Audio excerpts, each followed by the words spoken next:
4 दिवसात ते 4 मारवाडी होते।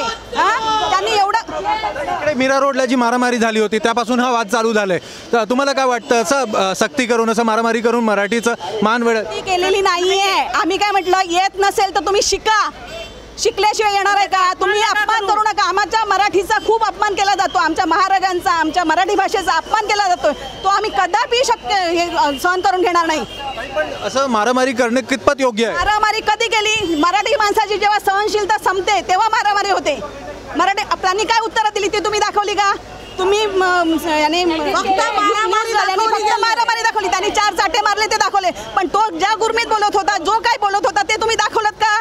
तुम्ही हे पण नाही दाखवलं। 1 महिना अगोदर त्याच्याकडे सगळे एक्सपायरी डेटचे आम्ही काढले होते, ते व्हिडिओ का नाही व्हायरल केले?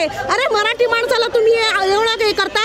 अरे महाराष्ट्रामध्ये कमावलं, घर कमावलं, पोरं शिकवली, सगळं केलं आणि तुम्हाला मराठी बोलायचा अपमान? आणि 4 दिवस लाज वाटायला पाहिजे, तुम्ही महाराष्ट्रामध्ये राहता आणि मराठीचा अपमान करता याचा। 4 दिवस तुमची दुकानं बंद ठेवा। लॉकडाऊन मध्ये आम्ही स्वतः सेवा दिली आहे। 4 तेव्हा गावी जाऊन बसलेलात ना, तेव्हा आता पण बंद करा आणि गावी जाऊन बसा, आम्ही चालू।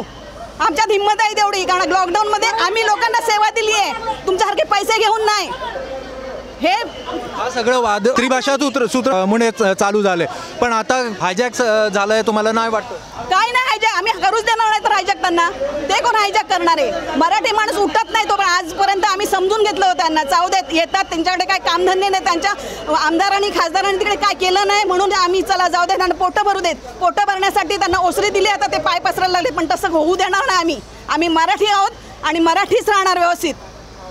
आणि एक मला सांगा दादा, तुम्ही आता एवढे बाईट घेताय, मराठी माणसांनी तुम्हाला एवढं दिलं, महाराष्ट्रामध्ये जगू दिलं, राहू दिलं, खाऊ दिलं, सगळं जिंकून दिलं, अरे जीवाचा भाऊ बनवला, आणि आज त्या मराठी माणसावरती एवढा अत्याचार कोणासाठी? आणि हे राज्य, हे सरकार कोणासाठी? त्या दिवशी काय झोपलं होतं का? जेव्हा त्यांचा मोर्चा निघाला तेव्हा पोलीस प्रशासन किंवा हे झोपले होते का? सरकार निवेदन करून आम्ही निवेदन केलंय, आम्ही रूल प्रमाणे चाललोय आणि सांगितलं होतं आम्ही दंगा करणार नाही, काय नाही, फक्त आम्ही मोर्चा करणार शांत। आणि मराठी माणूस कधी, आमच्या एवढे 56 मोर्चा निघाले, कधी बघितलात का दंगा आमचा?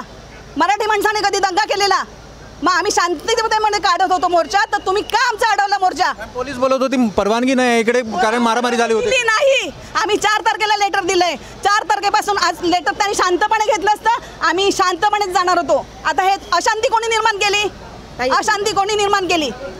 आता एक सांगते तुम्हाला, सगळ्यांना त्यांना लेटर DSP ऑफिसला लेटर देऊन आलो होतो, तरी सुद्धा सगळ्या नेत्यांना, सगळ्यांना तडीपार ह्याच्या त्याच्या का नोटिसा गेल्या?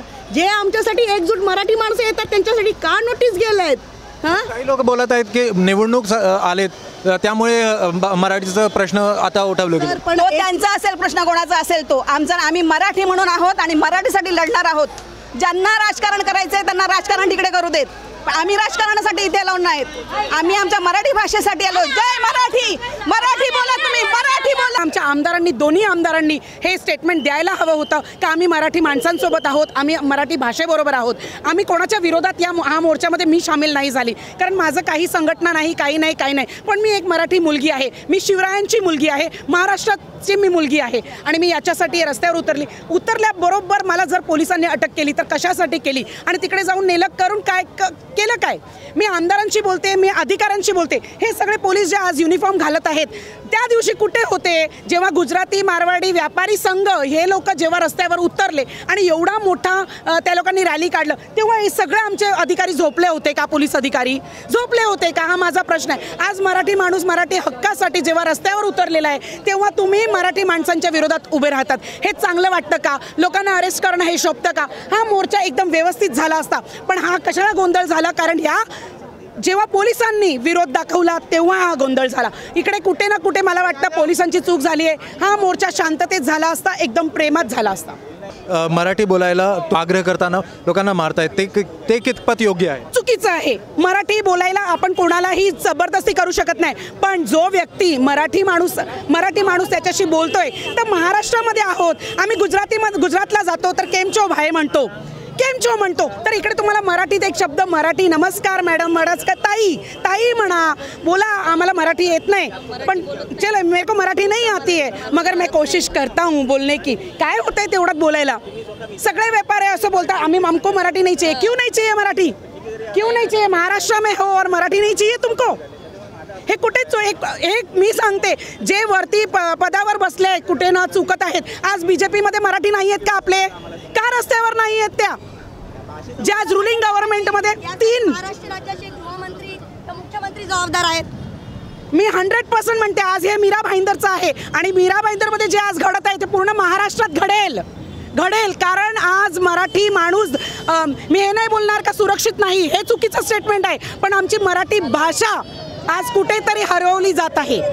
तर मराठी भाषेसाठी आपण इकडे आहोत. तर आमचे 3 मुख्यमंत्री आणि उपमुख्यमंत्री तिघही जे खुर्चीवर बसलेले ते मराठी आहेत आणि मी हे सांगू इच्छिते तुमच्या माध्यमातून का त्यांनी याला हे करायला पाहिजे होतं, सपोर्ट करायला पाहिजे होता, लोकांची विनंती करायला पाहिजे होती का शांतीपूर्वक करा. शांतीपूर्वक झाला असता ना, हा एवढा गोंधळ झालाच नसता.